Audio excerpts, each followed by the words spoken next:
나룻배, 알퐁스도대. 전쟁이 일어나기 전에는 그곳에 훌륭한 조교가 있었다.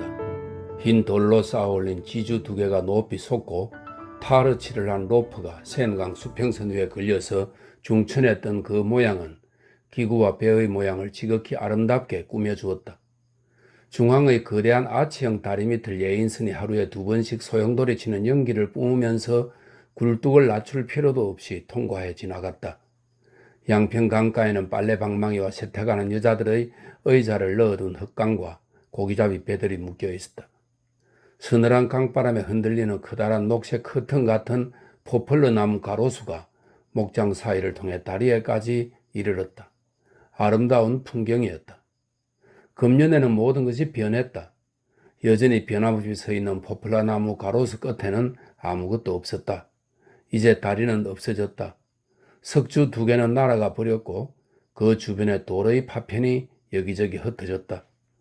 진동으로 반파된 자그마한 백색 입항새 지불소는 아주 새로운 폐허, 바리케이트, 파괴물 같아 보였다.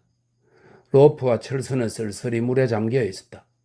모래 속에 파묻힌 교파는 강 한가운데서 난파되었다고 사공들에게 알리기 위해 붉은 길을 세운 커다란 배 같았다.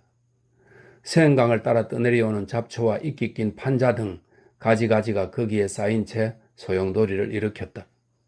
이러한 풍경 속에는 무엇인가 찢긴 것, 불행을 느끼게 하는 것이 있었다. 다리까지 이르는 가로수가 성겨서 그 주변은 더욱 쓸쓸했다. 그처럼 무성하고 아름다웠던 포플러 나무들은 그 끝까지 벌레가 먹고 나무들도 침략을 받은 것이다 라고 설명했습니다. 싹도 없이 갈갈이 찢어진 가느다란 가지들을 뻗었으며 아무런 쓸모도 없게 된 황폐한 길에는 커다란 흰 나비들이 무거운 날개로 날아다녔다. 다리가 복구되기를 기다리면서 근방에는 나룻배가 생겼다. 일종의 거대한 뗏목으로 마차와 쟁기를 단 말, 그리고 물을 보고 조용한 눈을 휘둥그레 뜨는 암소들을 그대로 실을 수가 있었다. 가축들과 마차는 가운데 싣고 그 주변에는 여행객, 농민, 마을의 학교로 가는 아이들, 그리고 별장 생활을 하는 파리 사람들을 태웠다. 베일이나 리본이 말고비 곁에서 휘날렸다. 난파한 사람들을 태운 뗏목 같은 모양이었다. 배는 천천히 나아갔다. 건너는 데 시간이 걸리는 센강은 전보다 더 넓어진 것 같았고 붕괴된 다리의 잔해 뒤쪽, 이제는 아무런 관계도 없게 된 양평강 뚝 사이로 지평선은 서글프게 장엄한 빛을 띠고 뻗어나갔다. 그날 아침 나는 강을 건너려고 일찍 나왔다. 강가에는 아직 아무도 없었다. 축축한 모래 속에 고정시켜 놓은 험 마차로 된 사공의 작은 집은 안개에 젖어 있었다. 안에서는 아이들의 기침 소리가 새어 나왔다. 어이, 어젠 갑니다 라고 대답하면서 사공은 몸을 끌며 나왔다. 훤칠하게 생긴 아직 젊은 사공이었다. 최근 전쟁에 포병으로 출전하여 한쪽 다리에 파편을 맞고 얼굴에는 칼 상처를 입고 류머티즘에 걸려 돌아왔다. 이 선량한 사나이는 나를 보자 웃음을 지으면서 말했다. 선생님, 오늘은 우리뿐이니 거북하지 않겠습니다. 실제로 배에 탄 것은 나 하나뿐이었다. 그러나 뱃줄을 푸는 동안에 사람들이 왔다.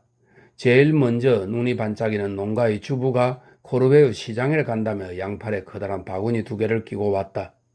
이 바구니가 촌티나는 그녀의 몸맵시의 균형을 잡아주어서 그녀는 비틀거리지 않고 똑바로 걸어왔다.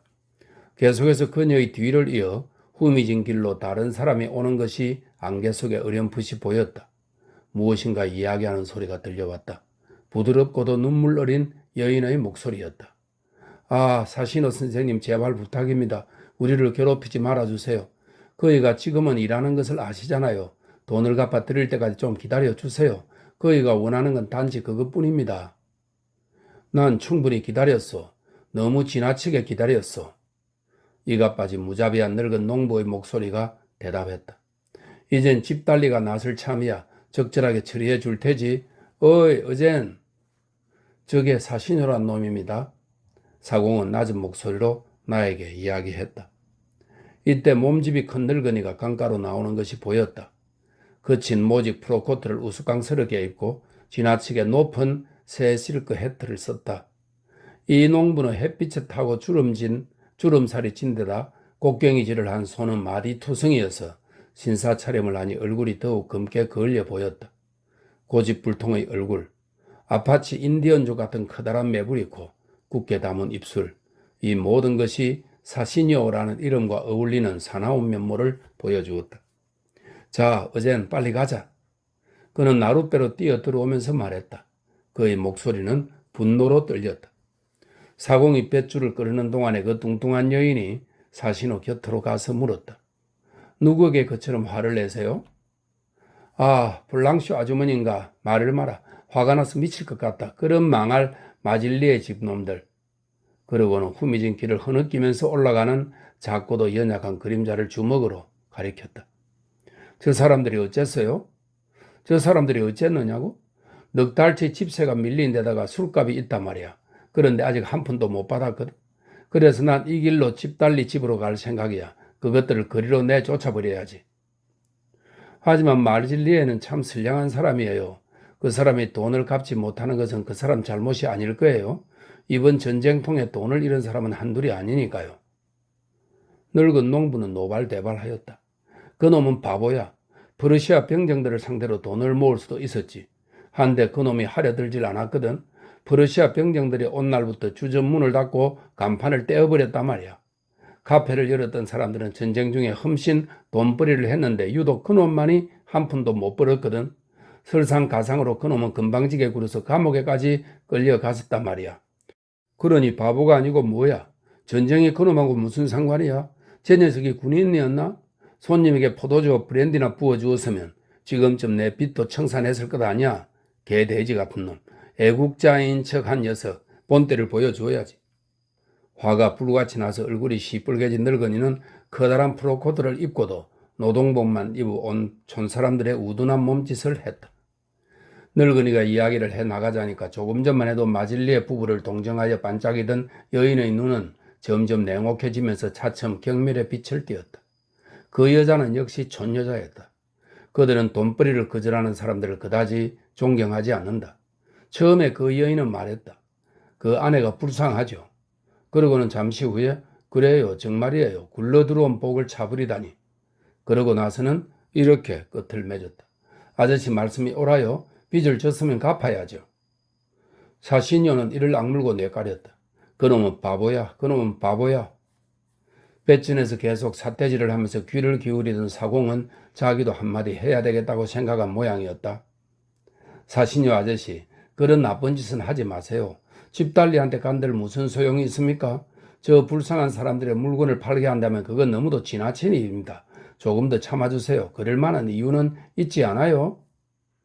늙은이는 마치 물리기라도 한 듯이 뒤를 돌아보며 소리쳤다. 잠자코 처박혀 있어, 이 못된 녀석아. 너도 그 애국자로구나. 딱한 일이라고 생각지 않는가?